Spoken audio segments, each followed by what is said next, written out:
will be sold to the private sector. Which is unmanned aerial vehicles. And the reason I want to name that out loud, and I have no idea it's been in the paper, so I'm assuming it's public enough to talk about, but what it is really is, setting aside the specifics of that, is the issue of residents who either support or do not support a particular industry or business coming in. We need to know if there's a way to have some impact. We did a community survey.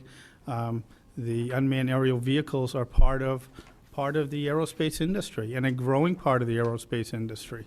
I know some people have different opinion of what all that means. If 5 members of this board disagreed with your decision, we would have absolutely no recourse to stop you from going ahead with that. Is that correct? That's correct. The decision is ours.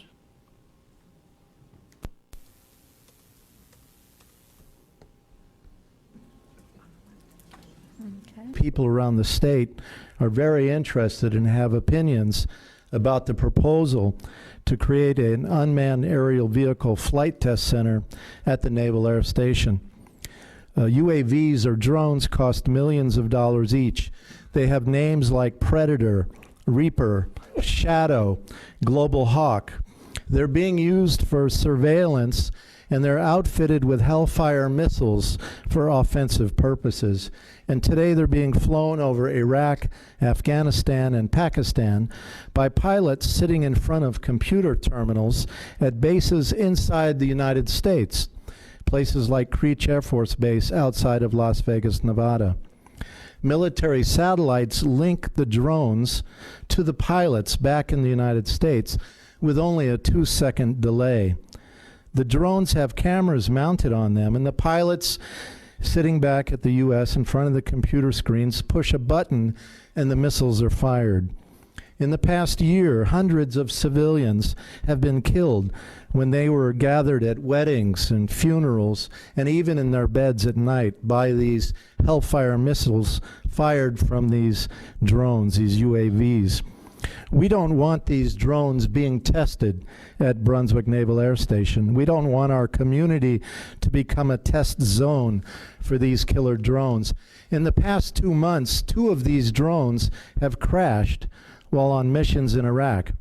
In the nation of Wales, where a similar test center has recently been opened, a drone crashed just days ago. Because of intermittent communications and loss of contact arising from terrain shielding and the absence of onboard pilots to deal with emergency situations, they will not be immune to crashes.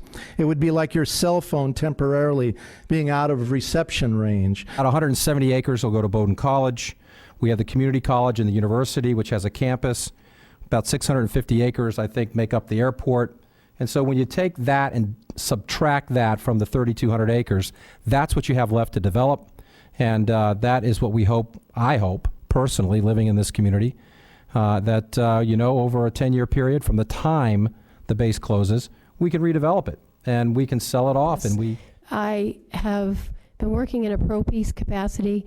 I would go so far. I'm a social service employee. I'm a social worker. And I know you said earlier that you can be sued. I will say, and this is not in any way meant to be disrespectful, but as a citizen who feels that their state and their town is being hijacked, that if this motion goes forward, then I would take legal action as a citizen, that you are taking away certain rights that I have. I have a few questions about the use of the airspace. As a pilot, and I was just amazed that it's going to be an uncontrolled airport with unmanned aerial vehicle testing in a populated area like Brunswick, this close to Boston. These things can stay in the air for 24 hours. If the vehicles are unmanned, the civilian pilots have to watch out for this, and it's going to be their responsibility. And when general aviation uses this facility, are they going to really want to come here and come into the same airspace? Doesn't make much sense. The idea of having a resort hotel and a UAV testing site, wow. Have 2 college campuses on the same site as UAV testing? The security issue alone, if it's a private company, who's gonna provide security for this? It would be national security. Is it gonna be Blackwater? Just think about who's gonna control this interface between these two forms of aviation and what it's gonna mean for the Mid-Coast region. Is this vacation land? I've had someone talk to me, but I've seen nothing active. I've seen no real proposal. I've not seen anybody come on the base to walk through like other people who are very serious about their efforts and to redevelop the base or come onto it as a business entity. And I just want you to know that the people up here on this board, but for me, because I get paid as commissioner, are all volunteers. I remember when I was House Majority Leader, and I led the effort for the anti-war resolution. I can assure you that DOD funding of this effort is not going to have any impact whatsoever on our thinking about what we do or what we bring in redevelopment of the base. I applaud you for your passion.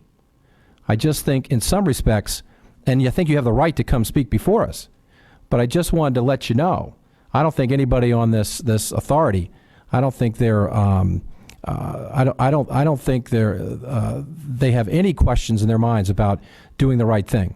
And I also want you to know there's nothing pending. Global Index of Peace. And I want you to guess, out of 144 nations that have been ranked according to 23 indicators concerning tranquility, which include things like homicides, war, terrorism, and on, number of people in jail. I want you to guess where we are. 83. My God, we have an opportunity with this base. I can't imagine how many jobs, anyway, could be created by testing drones. So I can't imagine this has anything to do with jobs. It seems to me that we have the opportunity here, and I heard you talk about the fact that there are a lot of renewable energy things going to happen. Why let the drones be part of that? As I understand the statistic, it's 50-1 right now. 50 civilian lives lost to one combatant when a drone is the weapon. I've been heartened to learn that the drone situation is not on the table. The reason I came here tonight is I am a grandmother. And I have a picture of a little girl who is 8 years old. Her dad is holding her in his arms. He is distraught with grief. The little girl's leg has been blown off, only held by a little piece of skin. She has on a fluffy lavender sweater. She has beautiful curly dark hair. Those people grieve for their children as much as we do. We must use the base. I'm sorry if this is emotional. But if I don't speak out, the blood of those children are on my hands. Thank you for being here and letting me know that there won't be drones. I'll believe you. But if it turns out not to be true, I'm going to join somebody and sue you. Thank you.